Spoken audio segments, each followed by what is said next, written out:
ये कर दिया, तो ऐसा क्या करूं कि पहली बार दर्शन ही यशोदा मैया करे। भगवान सोच रहे हैं क्या करें क्या करें।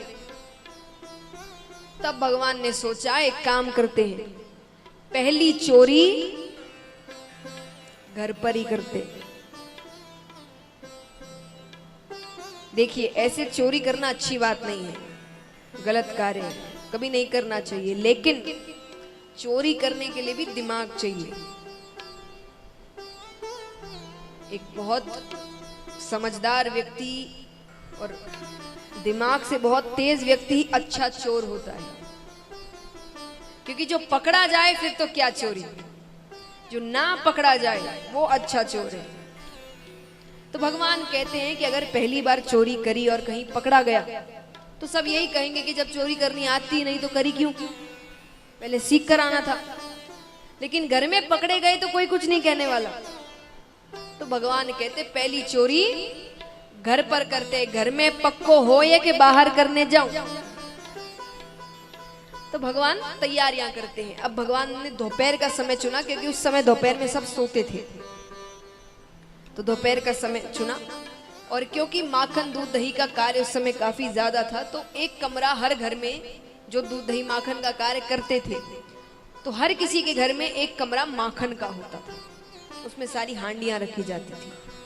तो भगवान माखन के कमरे में जाते हैं, एक हांडी नीचे पड़ी हुई थी उसे अपनी ओर खींचते हैं, खींचकर हाथ अंदर डालते हैं, नवनीत निकालते हैं। नवनीत यानी माखन का गोला, पहला गास उसको कहते हैं नवनीत। तो भगवान नवनीत निकालते हैं। अब भोग लगाने ही वाले हैं कि भगवान के ठीक सामने एक कांच पड़ा हुआ था। कांच यानी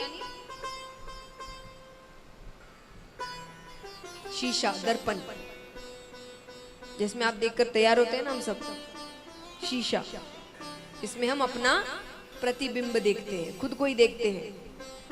अच्छा, अब आप सोच रहे होंगे तो इसमें कौन सी बड़ी बात है, शीशे तो होते ही हैं हर घर में, हर घर में होते हैं। पर भगवान ने आज पहली बार शीशा देखा है।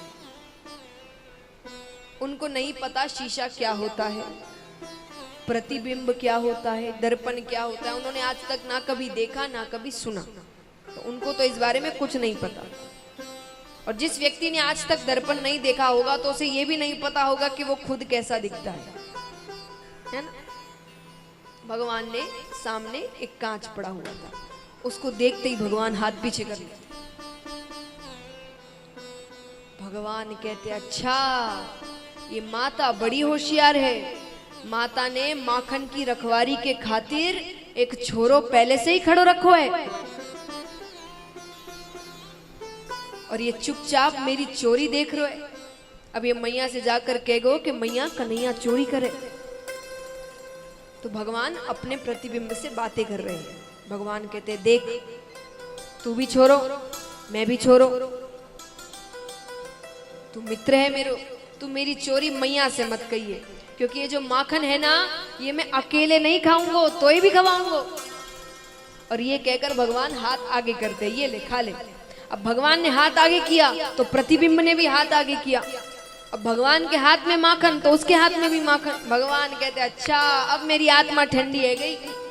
मैं सोच रहा तो मैं ही एक चोर हूं, तू तो मेरे से भी पक्को चोर निकलो। तेने पहले से ही माखन ले रखो है। भगवान कहते कोई ना, चोर चोर मौसे रे भाई, तू मेरी चोरी मत कहिए, मैं तेरी चोरी नहीं कहूंगा। अब ये सारे दृश्य जो भी हो रहा है, यशोदा मैया रोहिणी माता पीछे से देख रही है चुपचाप। उन्हें बड़ा आनंद आ रहा है कि कन्हैया कैसे कांच के सामने खड़े होकर बातें कर रहे हैं अपने आप से। जब बातें खत्म हो गई तब यशोदा मैया ने आवाज लगाई कन्हैया। भगवान डर जाते हैं, क्योंकि करने तो चोरी आए हैं, जवाब नहीं देते। यशोदा मैया आती, अरे कन्हैया यहाँ क्या कर रहा है। भगवान ने कहा मैया आप देखिए, कहते ना चोर की दाढ़ी में, जो खुद चोर होता है ना वो पहले से ही डरा हुआ रहता है। अब भगवान के मन में है क्या पता ये मेरा मित्र ना बने, इसने सच बात कह दी तो भगवान पहले ही, भगवान कहते अरे मैया मोए माखन को लोभ ना है। बोले लोभ ना है तो इस कमरे में क्यों आया? बोले अरे मैया, मैंने सोचा कि मेरी माता कितने मेहनत से माखन निकाले और ऐसे ही कोई चोर चपेटो आकर माखन चुरा कर ले जाए, तो मैं माखन की रखवारी के खातिर इस कमरे में आया। तो आकर मैंने क्या देखा? बोले क्या देखा? बोले मैया, मैंने देखा एक कालो करूटो छोरो वो माखन चुरा रो है। मैया कहती है कालो करूटो छोरो? बोले हाँ। तो बोले तूने उससे कुछ कहा नहीं? बोले मैया, मैंने कहा कि तू क्यों माखन चुराए, तो मैया से माखन मांग ले। बोले तो उसने क्या किया? बोले मैया, मैंने इतना समझाया पर वो कालो करूटो छोरो, मैं नंदराय को छोरो, यो मेरो घर है और मेरे घर में वो मोया आग दिखाए। मैया ने कहा अच्छा कहाँ है वो छोरा, जरा मिलाना तो मुझे। तो ठाकुर यशोदा मैया का हाथ पकड़कर लाते हैं और उस कांच के सामने खड़े होकर कह रहे ये रो, ये देख, ये कालो करूटो छोरो। मैया कहती कन्हैया, ये कालो करूटो छोरो तू ही है। भगवान कहते मैं कैसे? अरे मैया कहती इसे शीशा कहते, दर्पण है, इसमें हम अपना ही प्रतिबिंब देखते हैं। चल तूने अपने आप को कभी नहीं देखा, तू डर रहा होगा। यशोदा मैया भगवान को गोद में लेती है, फिर कहती है देख, मैंने तुझे गोद में लिया तो उसकी माता ने भी उसे गोद में लिया, लेकिन उसकी माता और तेरी माता एक थोड़ी है, पर देख हमारे चेहरे मिल रहे हैं। भगवान कहते हाँ। तो बोले अरे इसको दर्पण कहते हैं, इसमें हम अपने आप को ही देखते हैं। अब वो चोरी की बात तो पता नहीं कहाँ खो गई। अब यशोदा मैया पूरे ब्रज को बता रही है, हर घर जाकर के आज कन्हैया ने ऐसी लीला कर ली, आपने ही दर्पण से बातें कर रहा है। पर भगवान के मन में बात बैठ गई कि पहला जो प्रयास था मेरा माखन चुराने का वो तो विफल गया, क्योंकि भोग तो लग नहीं पाया भगवान। कोई बात नहीं, अगली बार कोशिश करेंगे। अब एक लीला, आज बहुत छोटी छोटी लीलाएं हैं भगवान की। अब एक लीला आती है, गर्ग ऋषि एक बार भगवान के घर पहुंचते हैं, यशोदा मैया के घर आते हैं। नंद बाबा बाहर गए हुए थे, तो यशोदा मैया, कोई भी संत आपके घर आएंगे, आप चाहेंगे कि वो आपके घर भोजन करके जाए? तो यशोदा मैया ने कहा कि आप भोजन करके जाइए। गर्ग ऋषि ने कहा जरूर करेंगे, पर अपना भोजन हम खुद बनाएंगे, आपको नहीं बनाना है। आप हमें रसोई घर साफ कर कर दे दें, हम सामग्री बता देते हैं क्या क्या मंगवाना है, ठीक है। तो उन्होंने खीर की सामग्री मंगवाई, रसोई घर साफ कर कर दे देते हैं। गर्ग ऋषि जाते हैं, खीर बनाते हैं, एक पात्र में खीर डालते हैं। अब मंदिर तो उस समय भी थे, विष्णु भगवान को मनाया जाता, तो मंदिर में जाते हैं, उस पात्र को रखते हैं, हाथ जोड़कर नेत्र बंद कर कर गर्ग ऋषि कहते हैं हे परम पिता परमेश्वर आरोगो भगवान आरोगो, नेत्र बंद कर कर। अब बगल के कमरे में भगवान बैठे हुए थे, वो खेल रहे हैं बलराम जी के साथ। ठाकुर जी कहते हैं बलराम जी से कि भैया मुझे लगता है ऋषि मुझे बुला रहे हैं, जाना चाहिए। अब भगवान जाते हैं और जाकर खीर का भोग लगा रहे हैं। भगवान कहते हैं ऋषि अभी नेत्र बंद रखना, अभी भोग लग रहा है। देखिए ये भगवान ऋषि के माध्यम से हम सबको समझा रहे हैं। हम घर पर जब भोग लगाते भगवान को, कैसे भोग लगाते बताइए? मैं तरीका नहीं पूछ रही, इतना भगवान को कैसे भोग लगाते? भोग रखा, नेत्र बंद किए, 1 सेकंड भी पूरा नहीं हुआ, पानी भी पिला दिया, चलो अब वो भोग लेकर सबको बांटो। भगवान कहते जब खुद को ही खाना है तो मुझे भोग क्यों लगाते हो? 1 सेकंड तो रखते नहीं कि मैं उठूं, मैं आऊं, मैं थोड़ा भोग लगाऊं। अब जबकि सोचिए, ये समझने की बात है ना, जब ऋषि को कुछ सुनाई नहीं दे रहा, भगवान ने इतनी जोर से नहीं कहा है कि ऋषि की आवाज आती तो ऋषि नेत्र खोल लेते, पर भगवान के कहने का तात्पर्य क्या हुआ कि जब भगवान को भोग लगाएं तो थोड़ी देर नेत्र बंद रखिए, उनको भोग लगाने तो दीजिए। पर हमें अपने खाने की जल्दी होती है। तो ठाकुर जी कहते हैं कि ऋषि अभी नेत्र बंद रखना, अभी भोग लग रहा है, पर ऋषि हमारे जैसे उन्होंने तुरंत नेत्र खोल लिए।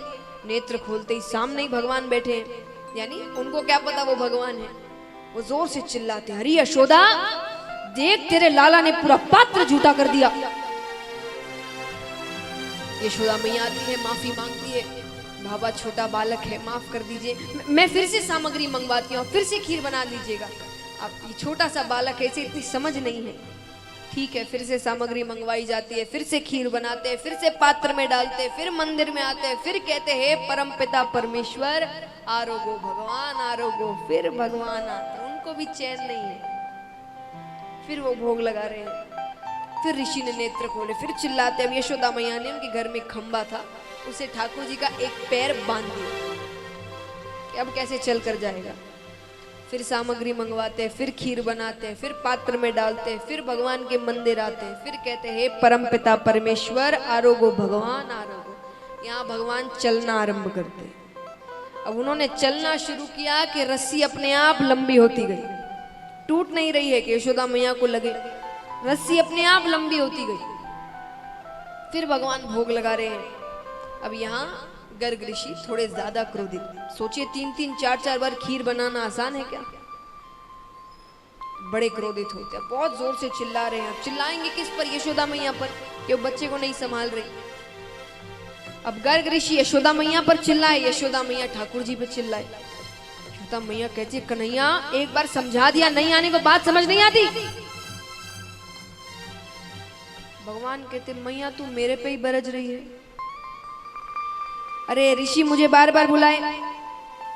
ऋषि कहते, मैंने कब बुलाया? मैं तो भगवान को बुला रहा हूं। यशोदा मैया कहती, वो तो भगवान को बुला रहे। अरे ठाकुर जी कहते, मैं ही तो हूं भगवान।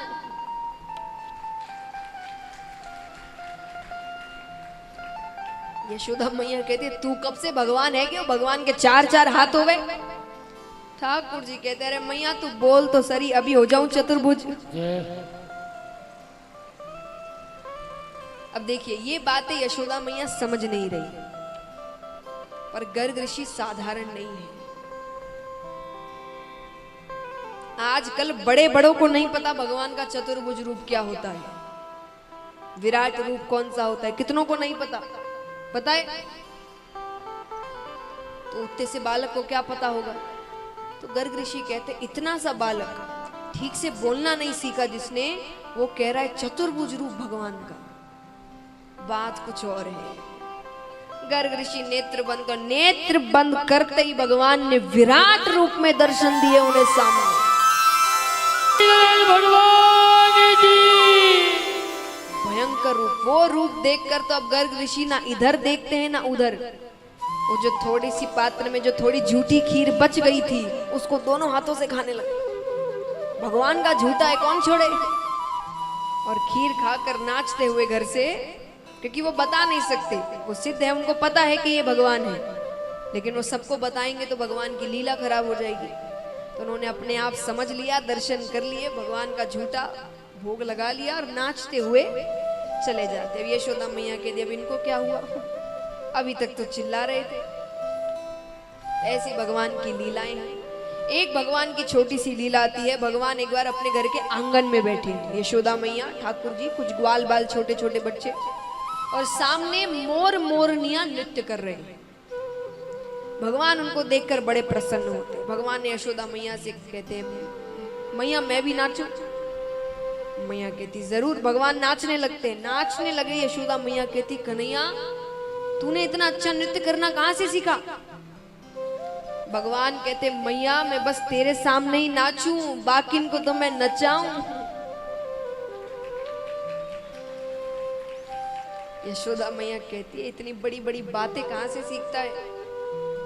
भगवान नृत्य करके फिर बैठ जाते हैं। मोर को देख रहे हैं, मोरनी को देख रहे हैं। मोर को तो भगवान जानते हैं, मोरनी को देखकर भगवान को मन में प्रश्न उठने लगते हैं। भगवान ने कहा, मैया ये कौन है? मैया ने कहा, ये मोरनी है। अब बच्चे प्रश्न बड़े करते हैं, एक प्रश्न पर रुकते नहीं है। तो मैया ने कहा, मोरनी है। भगवान कहते, मोरनी कौन है? मैया ने कहा, मोरनी मोर की बहुहत है। बहु यानी पत्नी, बहू नहीं, बहुहत है यानी पत्नी। तो कहते हैं कि मोरनी मोर की बहू हते। भगवान फिर थोड़ा सोचते हैं। अब सोच रहे हैं तो मैया को लगा कि मान गया, शांत हो गया। भगवान थोड़ा सोचकर फिर कहते, मैया मेरी बहू कहाँ है? अब मैया क्या समझाए कि अभी तू बच्चा है, बड़ा हो जाए। इतनी बातों से अच्छा मैया ने सोचा, मैया कहते अरे वो तेरे साथ वो छोरी खेले ना, क्या नाम है उसको, क्या नाम है बताओ? राधा, राधा तेरी बहू है। भगवान कहते अच्छा, पर मैया मोर के साथ तो मोरनी है, मेरी बहू कहाँ है? यशोदा मैया कहती उसके लिए शादी करनी पड़ती है। तब भगवान कहते तब तो मैया तू मेरा ब्याह करवा दे। अरे यशोदा मैया कहती कन्हैया तू अभी बहुत छोटा है, इस उम्र में शादी नहीं होती। ठाकुर जी ने तो आज जिद पकड़ ली, नहीं मैया तू मेरा ब्याह करवा दे। जैसे मोर मोरनी नृत्य कर रहे हैं, मुझे भी राधा के साथ नृत्य करना है। आइए दर्शन करते हैं भगवान कैसी जिद करते हैं। आइए, यहाँ कितनों को पता अभी कौन सा भजन होने वाला है? कुछ भजन कभी पुराने नहीं होते। इस भजन की जगह कोई और भजन आ जाए तो शायद अच्छा ना लगे। कुछ भजन के अलग स्थान होते हैं। आइए, भगवान यशोदा मैया से कहते हैं क्या? ठाकुर जी कहते हैं